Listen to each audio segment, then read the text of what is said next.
Sebuah jejak bangunan kuno tidak mencirikan jejak-jejak muslim dikubur, tidak harus dikremasi. Dalam kitab Yin Shen Lang, jika itu golongan para raja atau para bangsawan, memang pada masa kepercayaan Hindu-Buddha dia di upacara ngaben, yaitu pembakaran jenazah. Tetapi kepada rakyat kota Majapahit pada umumnya gitu ya, dari kalangan biasa itu kemudian biasanya memilih ditanya oleh keluarganya sebelum meninggal. Nanti setelah meninggal itu pinginnya diapakan? Dilarung ke sungai ataukah kemudian dikuburkan dengan tetap sesuai dengan kepercayaan masing-masing. Yang biasanya makam-makam kuno ini adalah dengan arah orientasinya adalah timur barat, sebagaimana filosofinya bahwasanya timur adalah munculnya kehidupan dan barat merupakan akhir dari kehidupan ini. Oke guys, jangan lupa like, subscribe dan komen ya kan.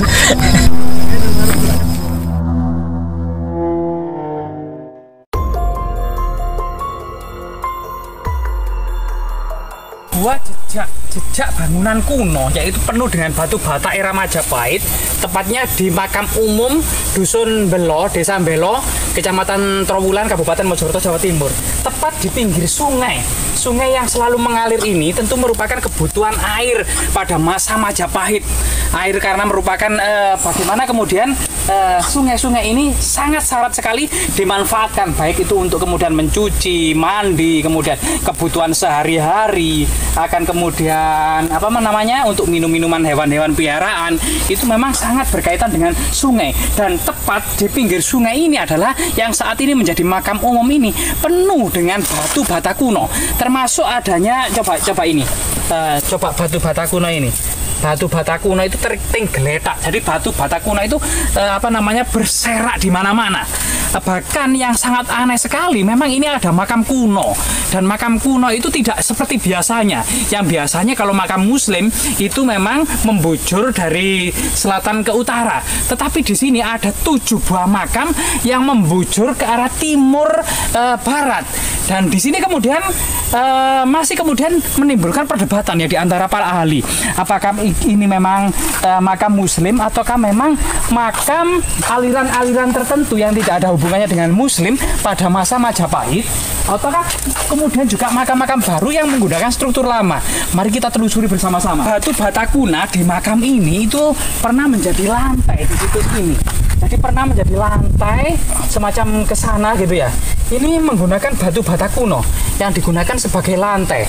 Tentunya kemudian lantai batu bata kuno ini adalah kemudian biasanya itu sebagai landasan untuk semacam menyimpan barang-barang pada masa Majapahit, yang itu barang-barang berat, entah itu semacam gudang penyediaan makanan atau gudang produk-produk kerajinan pada masa Majapahit, karena memang tembikar, kemudian produk-produk kayu, produk-produk hasil bumi itu memang membutuhkan tempat yang jika musim penghujan itu tidak becek dan tetap kering. Itu digunakan lantai batu bata. Lantai batu bata. Jadi lantai batu bata itu untuk memadatkan agar juga tidak becek gitu loh pada masa Majapahit. Tidak seperti biasanya makam muslim pada umumnya itu kan membujur dari selatan utara seperti ini. Jadi selatan utara. Tetapi di sini ada 7 makam yang kebalikannya, yaitu dari timur ke barat. Ini ada 7 buah. 1, 2, 3, 4, 5, 6, 7. Jadi 7 ini. Jadi makam-makam yang kemudian makam-makam kuno yang diduga ini memang membujur ini memang akan menjadi kajian khusus gitu loh, kajian khusus karena tidak mencirikan jejak-jejak muslim. Misalnya sebuah nisan dengan tulisan dan ayat-ayat suci Al-Quran atau doa-doa seperti nisan Troloyo. Memang lokasi ini itu dekat dengan situs Kumitir, sekitar kemudian 500 meter di timur situ adalah situs Kumitir, termasuk kemudian Candi Minak Jinggo, Kolam Segaran, Kompleks Makam Putri Cempo, dan Candi Tikus. Jadi dekat dengan situs-situs tersebut. Apakah kemungkinan memang jejak ini adalah sebuah profan, semacam pendapa, kedaton, atau kemudian gudang pada masa Majapahit, ataukah memang jejak bangunan suci kita juga tidak bisa mendapati lagi. Tapi memang ada makam-makam yang aneh gitu loh. Jadi makamnya tidak seperti biasanya. Makam-makam ini itu dibangun jadi membujur arah ini apa ini? Jadi ini di keramik ya, jadi keramik manggis gitu ya. Ciri-ciri jadi ciri-ciri yang sangat langka. Jadi keramik dengan warna seperti kulit manggis. Jadi keramik dengan warna seperti kulit manggis ini juga merupakan primadona pada masa Majapahit, semacam gentong-getong untuk menyimpan uang, untuk menyimpan buah-buahan atau menyimpan toa atau menyimpan yang lainnya, gitu ya. Gentong-gentong ini. Lihatlah, jadi makam ini memang tegak lurus dengan makam ini, makam yang baru. Makam yang baru ini tegak lurus sekali. Jadi makam yang baru ini memang membujur dari utara selatan, tegak lurus. Sedangkan makam-makam kuno yang dipercaya masyarakat sebagai makam kuno ini memang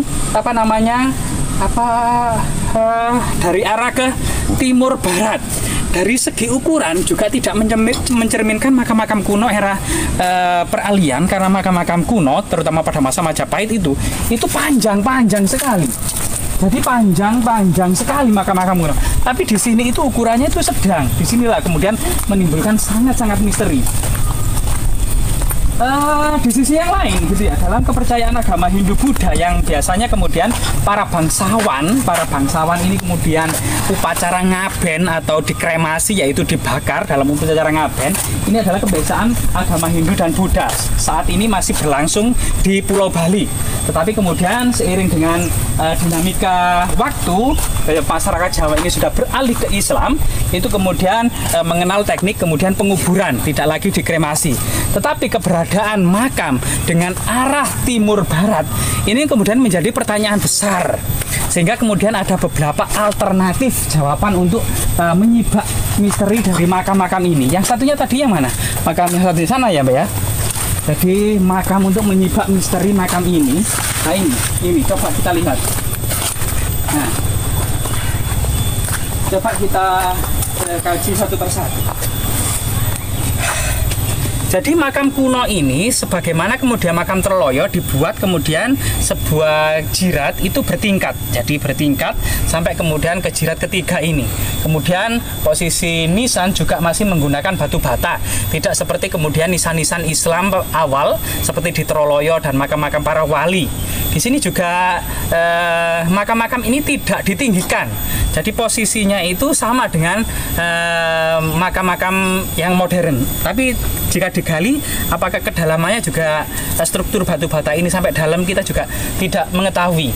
Sehingga kemudian alternatifnya adalah, kajiannya adalah sebagian masyarakat Majapahit ini kemudian memilih untuk kemudian dikubur, tidak harus dikremasi.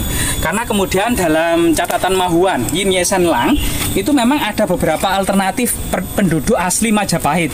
Jika kalangan petinggi, kalangan bangsawan Majapahit itu dikremasi dalam upacara ngaben yang sangat mewah. Kemudian jika itu adalah golongan para raja, maka setelah 12 tahun abu jenazah itu kemudian dibuatkan candi.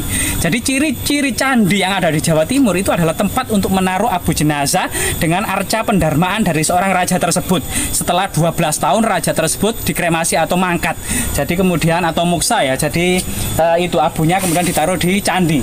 Sedangkan kemudian rakyat kebanyakan, rakyat kota kebanyakan itu kemudian ditanya dalam kitab Yin Yesan Lang, ditanya kepada sebelum meninggal, apa nanti kemudian dibawa kemana setelah meninggal? Apakah dilarung ke sungai gitu ya?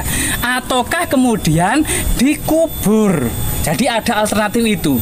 Jadi kemudian jika itu golongan para raja atau para bangsawan, memang pada masa kepercayaan Hindu Buddha dia di upacara ngaben, yaitu pembakaran jenazah. Tetapi kepada rakyat kota Majapahit pada umumnya gitu ya, dari kalangan biasa itu kemudian biasanya memilih ditanya oleh keluarganya sebelum meninggal. Nanti setelah meninggal itu pinginnya diapakan?